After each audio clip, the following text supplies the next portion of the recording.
Assalamualaikum warahmatullahi wabarakatuh. Perkenalkanlah saya Dr. Ali Sudarmono, spesialis kandungan dan kebidanan. Kali ini kita mencoba untuk sharing mengenai coronavirus pada kehamilan. Sebelumnya kita ulas sebentar mengenai apa itu coronavirus. Coronavirus merupakan suatu virus zoonotik yang transmisi dari hewan ke manusia. Coronavirus sendiri merupakan golongan RNA virus. Laporan pertama terjadi pada akhir Desember, yaitu kasus pneumonia yang tidak diketahui penyebabnya terjadi di kota Wuhan, Provinsi Hubei, Cina. Kemudian pada awal Januari, outbreak yang dicurigai terkait dengan suatu pasar di Wuhan, akhirnya di pasar Human Seafood Wholesale di Wuhan ditutup. Bagaimana coronavirus sendiri itu bisa masuk ke dalam tubuh kita?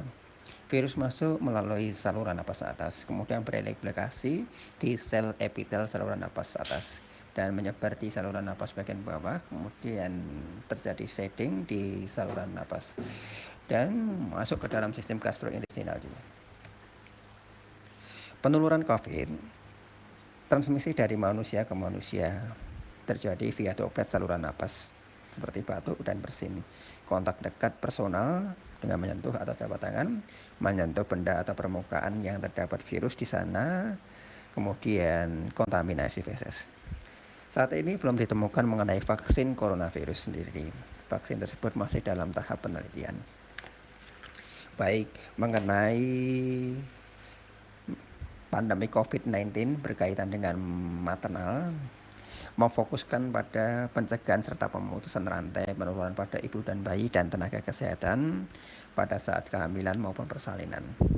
Penapisan terhadap setiap ibu hamil dilakukan berbasis pada early warning system COVID-19 seperti pada umumnya pada pasien dewasa umum yang tidak hamil, yang mengkomunikasikan berbagai faktor anamnesis seperti riwayat kontak, umur, jenis kelamin, riwayat demam, keluhan terkait dengan pernapasan. Pemeriksaan fisik seperti suhu tubuh dan beberapa pemeriksaan penunjang, pemeriksaan darah tepi, serta gambaran pneumonia pada CT scan toraks. Secara garis besar, rekomendasi dari Perhimpunan Kebidanan dan Kandungan mengenai pemeriksaan antenatal sebagai berikut.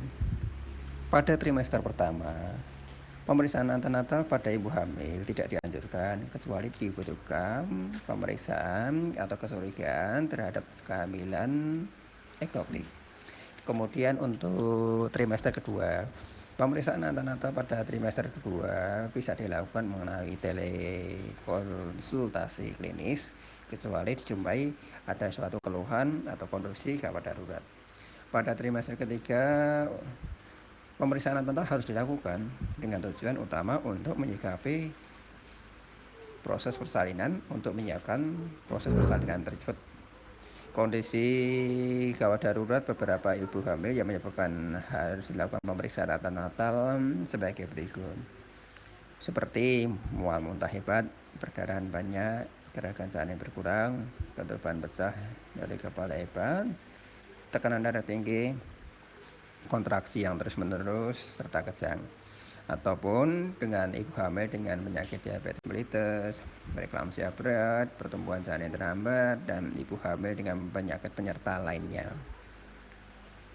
Pemberian kortikosteroid pada kehamilan prematur apabila ibu terkonfirmasi dengan COVID-19 atau pasien dalam pengawasan tidak dianjurkan untuk diberikan. Sekarang mengenai pertolongan persalinan. Pertolongan persalinan pada saat pandemi COVID-19 harus dilakukan di... Baik, sekarang kita bahas mengenai pertolongan persalinan.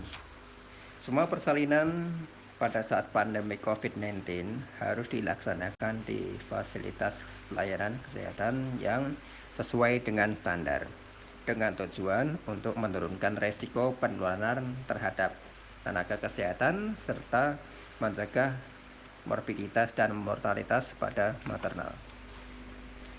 Untuk pasien terkonfirmasi positif COVID-19 dan pasien PDP atau pasien dalam pengawasan, tindakan persalinan dianjurkan untuk seksio cesarean.